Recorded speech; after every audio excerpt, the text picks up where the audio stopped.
తన తల్లి మరియు చెల్లెలి గౌరవాన్ని కాపాడడానికి అతను ఒక సీక్రెట్ అగ్రిమెంట్తో భూమి నుండి క్రిప్టో వరల్డ్కి వచ్చాడు. కానీ క్రిప్టో వరల్డ్లో బ్రతకాలి అంటే ఏలియన్స్ని వేటాడాలి, లేదంటే వాళ్ళు అక్కడ బ్రతకలేరు. అలా ఒకరోజు ధ్రువ వేటకు వెళ్ళినప్పుడు ఒక తెల్లని తోడేలుపై దాడి చేశాడు. కానీ ఆ తోడేలు ఒక అందమైన అమ్మాయిగా మారింది. తను క్రిప్టో వరల్డ్లోనే పవర్ఫుల్ వారియర్ దేవిక. ధ్రువ చేసిన దాడి వల్ల దేవికకి తీవ్రంగా గాయమైంది. దానివల్ల ఆమెకు భరించలేని అవమానం జరిగింది. దానితో కోపగించిన దేవిక అందరి ముందు అతన్ని అవమానించి సవాలు విసిరింది.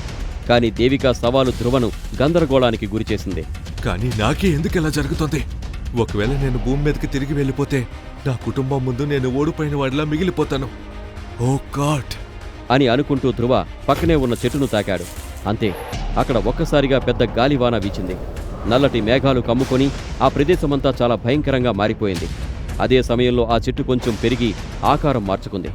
ధ్రువ భయంతో వణికిపోతూ చేతిని పైకెత్తి ఆ మాయా చెట్టును కొట్టేందుకు సిద్ధమయ్యాడు.